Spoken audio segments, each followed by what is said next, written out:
नमस्कार मित्रांनो, मी Shambhuraj Khamkar as a technical analyst, trainer आणि मेंटॉर तुमचं आपल्या या मराठीतील यूट्यूब चॅनलवर स्वागत करतो. मित्रांनो, तुम्ही जर आपल्या या चॅनलवर पहिल्यांदाच आला आहात, हा व्हिडिओ पहिल्यांदा पाहताय, तर ह्या चॅनलला सबस्क्राईब करायला विसरू नका. तसेच बेल आयकॉनलाही प्रेस करा, जेणेकरून तुम्हाला भविष्यात येणाऱ्या सर्व व्हिडिओच्या अपडेट्स ह्या तात्काळ मिळत राहतील. आपल्या ह्या चॅनलवर सर्व व्हिडिओज ह्या संपूर्ण मराठीत भाषेत बनवलेले आहेत.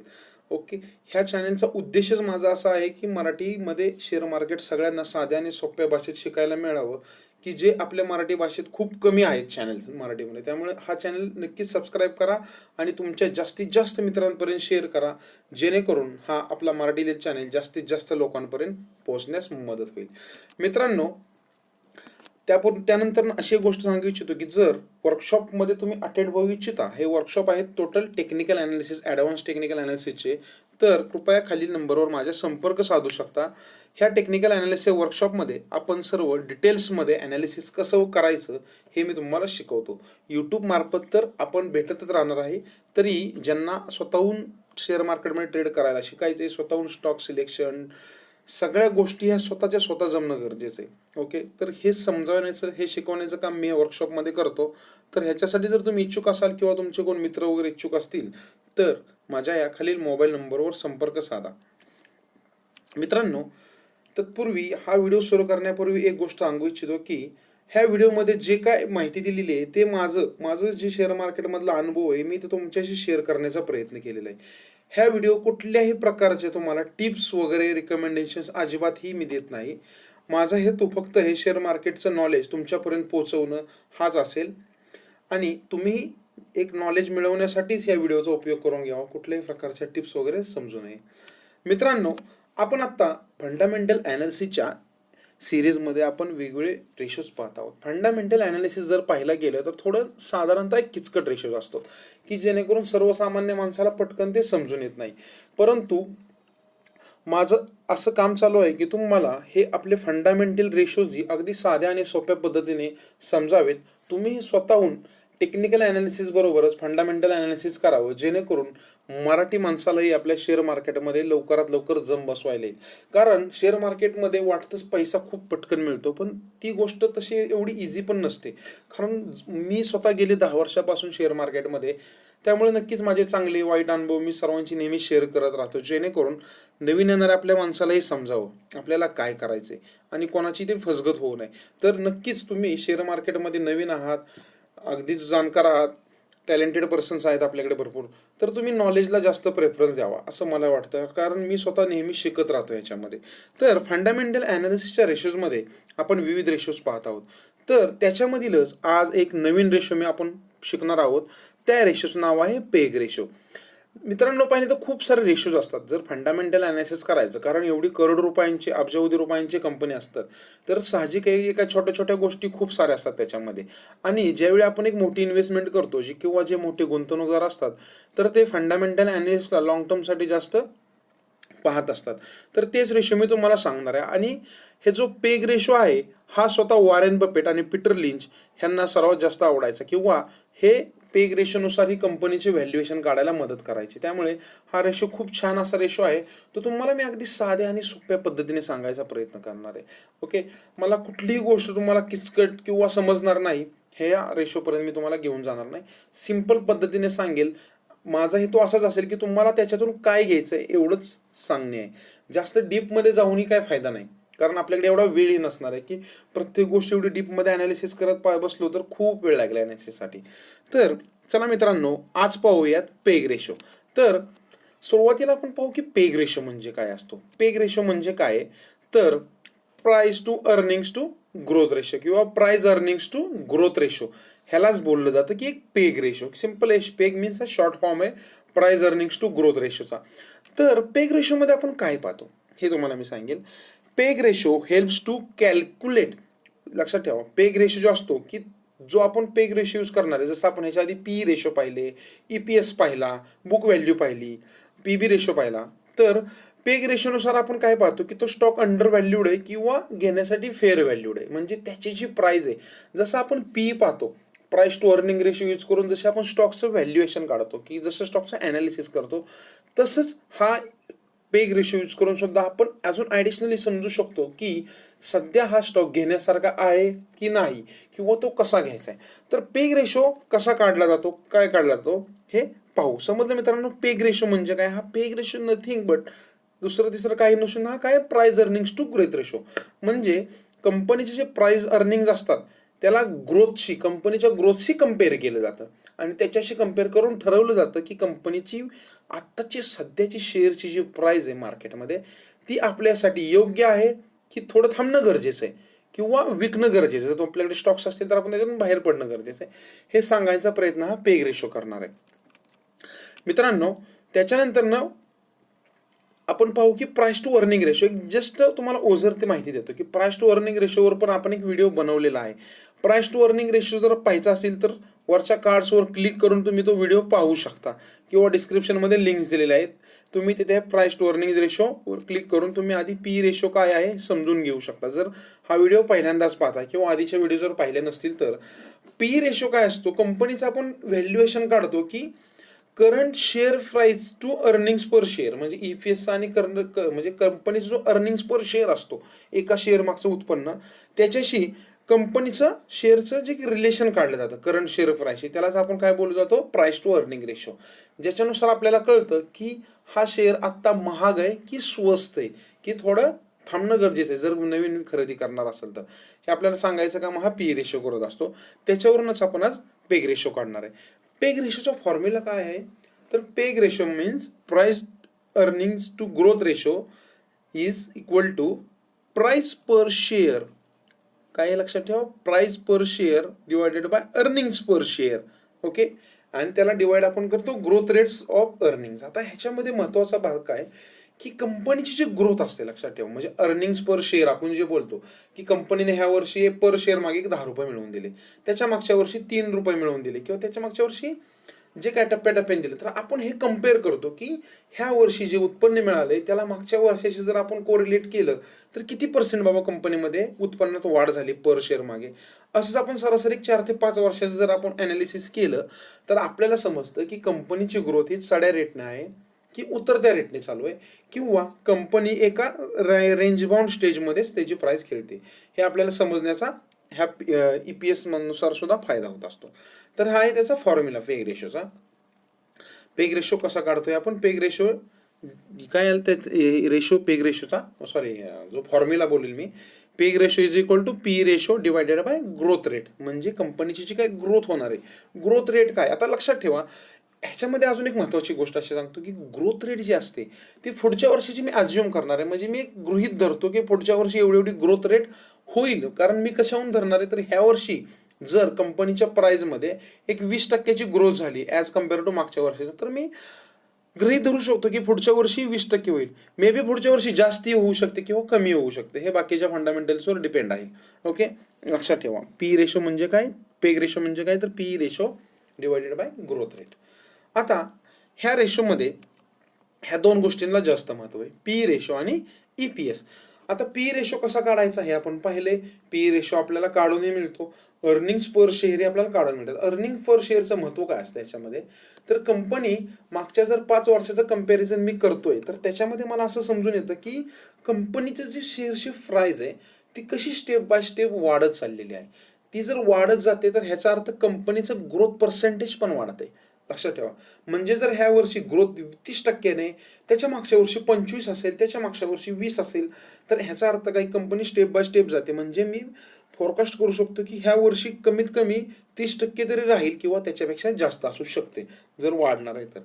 ओके, आता त्याच्यानंतर ना एक ग्रोथ रेट पर शेअर कसं कॅल्क्युलेट करायचं ह्याचा एक मी टेबल तयार केलेला आहे. जस्ट फॉर्मॅल तुम्हाला समजावा ह्यासाठी मी एक सिम्पल लँग्वेजमध्ये तयार केलेलं आहे, इझी समजून येईल तुम्हाला. एक 15, 16, 17, 18 आणि 19. आता हे मागच्या 5 वर्षाचा मी असं एक ट्रॅक रेकॉर्ड काढलेला आहे असं आपण ॲज्युम करू. तर त्याच्यामध्ये एक ABC कंपनी समजू आपण, हिचा EPS आहे लक्षात ठेवा. अर्निंग्स पर शेअर आहे 15ला 30 रुपये होता, 40, 50, 62, 95 असा वर्षानुवर्ष तो वाढतोय. ओके, आता ग्रोथ काय सांगितली तर 95 म्हणजे 62 टू 95 गेला. ही जी प्राइसमध्ये इन्क्रीमेंट झालं वाढली ती रेट किती याच्यामध्ये 33. ओके, ही गोष्ट क्लिअर आहे. 50 to 62 झाला म्हणजे काय तर 12 रुपयाने 12% ह्याच्यामध्ये ग्रोथ झाली. लक्षात ठेवा 12%ची वाढ झाली. 40 ते 50 गेला म्हणजे काय 10%ची वाढ झाली 2017 साली ॲज कम्पेअर टू मागच्या वर्षीचा. 16 साली किती 10%च वाढ झालेली, म्हणजे 30 रुपये जी होती ती 16 साली 40 रुपये झाली. आता पी रेशो समजा असा असा ह्याचा टप्प्याने वाढतोय, तर मी इथे काय करणार आहे, ह्याचा पी रेशो डिवायडेड बाय ह्याची ग्रोथ पर्सेंटेज किती आहे 33%. तर जर मी ह्याचं कॅल्क्युलेशन केलं तर इथं ह्याचं उत्तर येते मला 0.95. म्हणजे ह्या कंपनीचा पेग रेशो येतोय 0.95. आता एक पेग रेशो जो असतो तो तुम्हाला एकतर पॉईंटमध्ये येईल, म्हणजे 1च्या खाली येईल किंवा 1च्या वर येईल. 1च्या बरोबर येतोय म्हणजे काय तर कंपनीची ग्रोथ आणि कंपनीचा पी रेशो हे एक समान वाढत आहेत. लक्षात ठेवा, जर 1च्या कमी येतोय तर तो पी रेशोच्या थोडं कमी प्रमाणात वाढत आहे. म्हणजे ह्याच्यानुसार मी काय अनुमान लावू शकतो का ते तुम्हाला सांगतो मी. समजली ही गोष्ट, समजली का मित्रांनो? ग्रोथ रेट पर शेअर हा काढताना आपण काय केलं तर साहजिक आहे तुम्हाला हे असंच करायचं, मागच्या 5 वर्षाचं पाहायचं. कारण हे नुसतं एका वर्षाचं मी कम्पेअर करून काही उपयोग नाही. कारण मी जर 5 वर्षाचा रेकॉर्ड पाहतोय तर मला नक्कीच समजण्यास मदत होते की नक्कीच कंपनीची प्राइस वाढते का, पी रेशो वाढतोय का, ग्रोथ रेट वाढते का, हे मला समजण्यास मदत होणार आहे. त्यामुळे तुम्ही ॲटलिस्ट 3 ते 5 वर्षाचा रेकॉर्ड पाहणं गरजेचं आहे याच्यामध्ये. आता पी रेशो पेग रेशो काय इंडिकेट करतो, जो पेग रेशो आपण पाहतोय तर PEG ratio is less than 1. म्हणजे मी तुम्हाला सांगितलं की पेग रेशो एकतर 1च्या खाली असेल किंवा 1च्या अबो असेल किंवा 1 असेल. जर पेग रेशो 1च्या कमी आहे तर म्हणजे काय तर स्टॉक हा अंडर व्हॅल्यूड आहे, म्हणजे तुम्हाला इथे बाईंगचा चान्स आहे. मग तुम्ही आपण ह्याच्यामध्ये अशा वेळी काय करायचं तर बाकीचे ॲनालिसिस लावायचे आहेत आपल्याला. टेक्निकल ॲनालिसिस तर करणारच आहे, बाकीचे रेशो मी तुम्हाला शिकवले तेही तुम्ही इथे पडताळून पहा. ते जर वाचाय तर तुम्हाला काय होणार आहे, एक हा स्टॉक जर फ्युचरमध्ये जो पोझिशनल ट्रेडिंग असतं त्याच्यामध्ये घेण्यासाठी या स्टॉकचा आपल्याला नक्कीच फायदा होतो. अशा वेळी जर पेग रेशो हा इक्वल टू 1 आला, म्हणजे पेग रेशो 1 आला समजा, असं समजू आपण, तर फेअर प्राइस आहे. म्हणजे ठीक आहे, कंपनीचं जे व्हॅल्युएशन आहे असं समजू की अगदी ठीक व्हॅल्युएशन चालू आहे. ओके, म्हणजे हे व्हॅल्युएशन योग्य आहे, म्हणजे तुम्हाला ती प्राइस अगदी योग्य भावात मिळते. तुम्ही शेअरची जी प्राइसमध्ये बाईंग करणार ते अगदी योग्य भाव आहे असं समजू आपण इथे. आता peg ratio is greater than 1. जर लक्षात ठेवा पेग रेशो 1 पेक्षा जास्त असेल तर आज काय समजावं तर स्टॉक हा असं ओव्हर व्हॅल्यूडी असू शकतो बोलते. लक्षात ठेवा, असेलच असं नाही. कारण काय होतं, पेग रेशो हा वाढतही राहू शकतो. म्हणजे एखादी कंपनी अशी असते की चांगलं इयर बाय इयर ग्रोथमध्ये असेल आणि चांगले आउट परफॉर्मिंग रिझल्ट जर देते तर अशा वेळी पेग रेशो हा वाढतच राहणार आहे. त्यामुळे इथे आपल्याला लक्षात काय ठेवायचे तर बाकीचं ॲनालिसिसही करायचे. एक लक्षात ठेवा, नेहमी कुठलंही ॲनालिसिस आपण ज्यावेळी करतो ना तर त्यावेळी एका ॲनालिसिसवर कधीच डिपेंड नाही राहायचं. वर्कशॉपमध्ये मी हेच सांगत असतो जर की कुठल्याही एका गोष्टीवर मार्केटमध्ये कधीच डिपेंड नसतं राहायचं. कारण मार्केटमध्ये शाश्वती अशी कुठलीच गोष्ट नाही, म्हणजे असं होईलच असं कोणीही जगात सांगू शकत नाही. त्यामुळे आपण काय करत असतो की एक अझम्पशन धरत असतो, ह्या गोष्टीला ती गोष्ट रिलेटेड धरून असं 3-4 गोष्टींशी आपण एकमेकाला कम्पेअर करूनच आपण एक सांगू शकतो की हा स्टॉक वाढणार आहे की हा स्टॉक पडणार आहे. ओके, समजलं मित्रांनो रिलेशन त्याचं 1च्या अबो काय, 1च्या बिलो काय आणि 1 असेल तर काय. आता हा एक चार्ट काढलेला. आता कसं होतं, जो पेग रेशो ह्या प्रत्येक वेळी तुम्हाला काउंट करणं एवढं इझी नाही, थोडं कॅल्क्युलेशन. त्यामुळे एक साईट आहे, लक्षात ठेवा. हे क्रेडिट ह्या साईटला जातं. हा जो डेटा मी घेतला आहे तो ट्रेंड लाईन ह्या साईट खूप छान सारी साईट आहे. ह्याच्यावर तुम्हाला खूप सारे स्क्रीनर्स अवेलेबल आहेत ज्याच्यामध्ये तुम्हाला कंपनीचं करंट माहिती सगळी मिळते. तर तुम्ही त्या साईटवर जावा, खूप छान सारे वेगवेगळ्या प्रकारामध्ये त्याला मेन्शन केलेलं आहे, ते समजून घ्या. काही शंका असेल तर मला विचारू शकता. ह्या साईटवरूनच हा मी डेटा घेतलेला आहे. तर ह्याच्यामध्ये असं दाखवलं आहे बघा, पेग रेशो TTM दिसतंय बघा, ट्रेलिंग 12 मंथ्स. लक्षात ठेवा TTM म्हणजे काय असतं तर ट्रेलिंग 12 मंथ म्हणजे मागच्या 12 महिन्याचा. जो आत्ता मी पाहतोय तो कधीचा पाहतोय 2019च्या 31 मार्च. मग 31 मार्च असतो काय आपला नवीन वर्ष 1 एप्रिलपासून सुरू होतं. त्यामुळे कंपन्यांचं जे काय रेकॉर्ड असतात ते 31 मार्चपर्यंत असतात. जो काय आपण रिझल्ट्स वगैरे येतात ते वार्षिक रिझल्ट्स आपण बोलतो. तर त्यापर्यंत जर पाहिला तर पेग रेशो ह्या कंपन्यांचा दिलेला आहे बघा. आता ह्या लिस्टमध्ये काय केलेलं आहे, स्टेप बाय स्टेप आपण पुढे जाऊ शकतो. आधी एक कमी पेग रेशो, जसं जसं पुढे जाऊ तसं इन्क्रीजिंग पॅटर्न्समध्ये दिलेले आहेत. याच्यामध्ये बघा फायझर आहे, आयशर मोटर आहे 1.8 आहे त्यांचा, अल्ट्राटेक आहे, ऑरेगल फायनान्शियल्स. आता ह्यांचे 1.7 आहेत, म्हणजे हे थोडे अबोव आहेत, 1च्या अबोव. मग ह्याच्याशी जर मी बाकीचे ॲनालिसिस करून जर मला हे वाटत आहेत की आता हे मला थोडे महाग आहेत पण ह्याच्यामध्ये ग्रोथ फोरकास्ट दिसते, तर मग अशा वेळी ह्यांना बाय करायला हरकत नाही. जर वाटतंय की एखादा हाय व्हॅल्यूड झाला आहे ॲज कम्पेअर करता त्याच्या बाकीच्या शेअर्सशी, तर मला इथे थोडं थांबणं गरजेचं आहे. हे ह्याला पाहून मी ठरवू शकतो. इथे आपल्याला पेग रेशो जो असतो तो हा बाय डिफॉल्ट कॅल्क्युलेट करून दिलेला असतो. तुम्हालाही तो मिळेल. करंट प्राइस दिसते याच्यामध्ये आणि पेग रेशो दिसेल, पी रेशो असतो याच्यामध्ये, सगळं मेन्शन केलेलं आहे.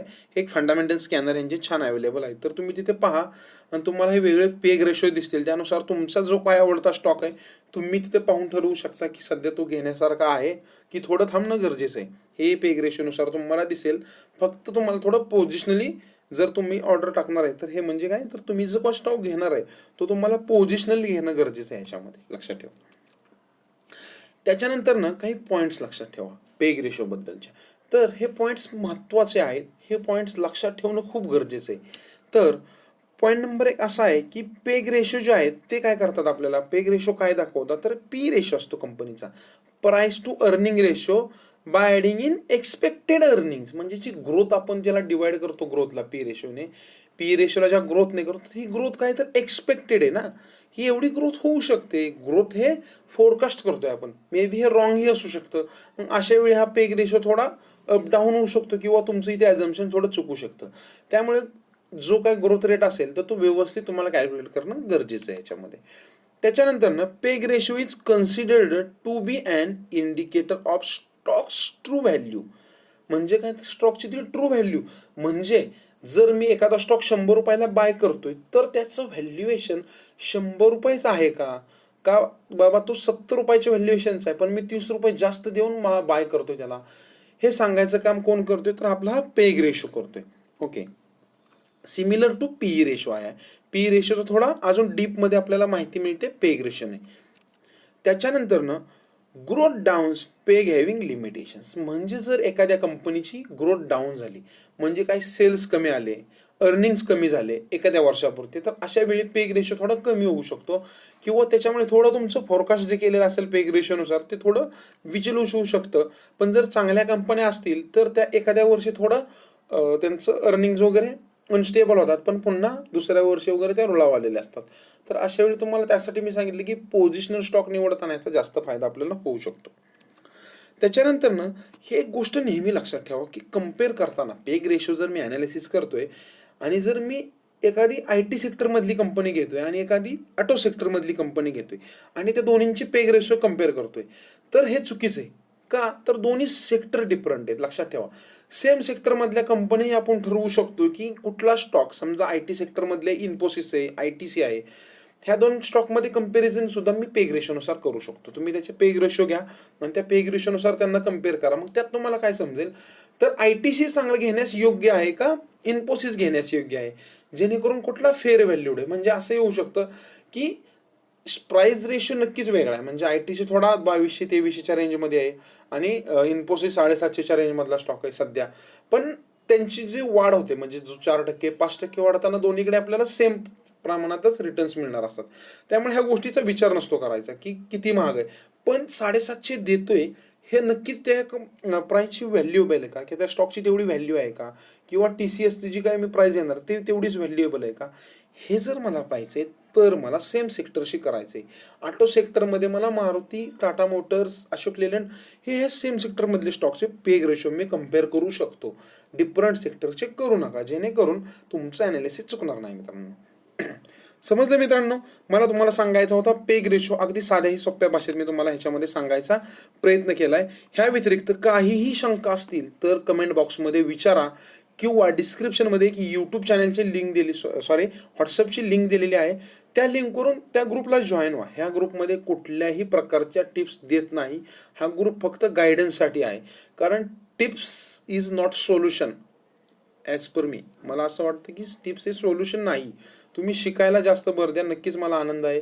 मला माझ्या सर्व व्हिडिओ किंवा ॲडिशनल पार्ट देण्यास मी नेहमीच खुश असेल ह्या गोष्टी देण्यासाठी. त्याच्यानंतर ना मित्रांनो नेक्स्ट वर्कशॉपबद्दल थोडं बोलेल. वर्कशॉप आहेत पुणे मुंबई, नाशिक, कोल्हापूर ह्या सिटीचे तुम्ही बिलॉंग करताय किंवा ह्या सिटीच्या आसपासून आहात तुम्ही, तर नक्कीच आपले वर्कशॉप जॉईन करा. ह्या वर्कशॉपची कंटेंट खूप छान सारा मी ॲड करून ठेवलेला आहे, जेणेकरून तुम्हाला जास्तीत जास्त शिकाय मिळावं. तसंच मार्केट रेट्सपेक्षा निम्म्या रेटनेच मी तुमच्याकडून चार्ज करतो, कारण मला नक्कीच तुम्हाला हे शिकवायचे आणि ते अगदी कमी किमतीत द्यायचे. जर तुम्ही कम्पेअर करताय तर माझे चार्जेस सगळ्यांपेक्षा कमी राहतात आणि मी जास्तीत जास्त कंटेंट शिकवायचा प्रयत्न करतो. आणि मी असंही लोकांना ओपन चॅलेंज देतो की जर तुम्हाला हा कोर्स करून असं वाटलं की आम्हाला काहीच समजल्यागत झालं नाही किंवा हे आम्हाला सगळं नथिंग आहे ह्या व्हॅल्यूचं, तर मी तुम्हाला फी परत देऊ शकतो. लक्षात ठेवा, एवढा मी छान सारा माझा स्वतःचा कॉन्फिडन्स आहे. त्यामुळे तुम्ही नक्कीच वर्कशॉप जॉईन करा, जेणेकरून तुम्हाला थोडं डीपमध्ये शिकायला मिळेल, जर तुम्हाला डीपमध्ये शिकायचं आहे तर. नाहीतर आपण यूट्यूब चॅनलमधून तर भेटतच राहणार आहोत. मित्रांनो, तुम्हाला जर नवीन डीमॅट अकाउंट ओपन करायचं आहे तर अपस्टॉकचं अकाउंट ओपन करू शकता. मी सर बऱ्यापैकी ब्रोकरचे मी रिसर्च केले, तर मला सगळ्यात सध्या तरी हा बेस्ट वाटला. सर्व्हिस, ब्रोकरेज चार्जेस आणि बाकीच्या गोष्टींचा कम्पेअर करता ह्या कंपनीची जर काही तुम्हाला माहिती हवी असेल, अकाउंट ओपन करायचं असेल, तर डिस्क्रिप्शन बॉक्समध्ये लिंक आहे, त्या लिंकवर क्लिक करा आणि नवीन अकाउंट ओपन करा. आणि तुम्हाला माझ्या नवीन व्हॉट्सअप ग्रुपमध्ये ॲड करेल, ज्याच्यामध्ये तुम्हाला ट्रेडिंग रिगार्डिंग गायडन्स केला जाईल. धन्यवाद मित्रांनो. आजचा व्हिडिओ आवडला असेल तर लाईक करायला विसरू नका. जास्तीत जास्त आपल्या मराठी लोकांपर्यंत शेअर करा, जेणेकरून तुमच्या या मित्राचा चॅनेल जास्तीत जास्त ग्रो होईल, जास्तीत जास्त मराठी लोकांपर्यंत पोहोचेल आणि आपल्या मराठी माणसांनाही मराठीतून शिकायला मदत होईल, जेणेकरून कन्सेप्ट्स हे इझी समजून येतात. थांबूया मित्रांनो आज इथेच. पुढच्या आठवड्यामध्ये भेटूया एका नवीन विषयासह. धन्यवाद आणि जय महाराष्ट्र मित्रांनो.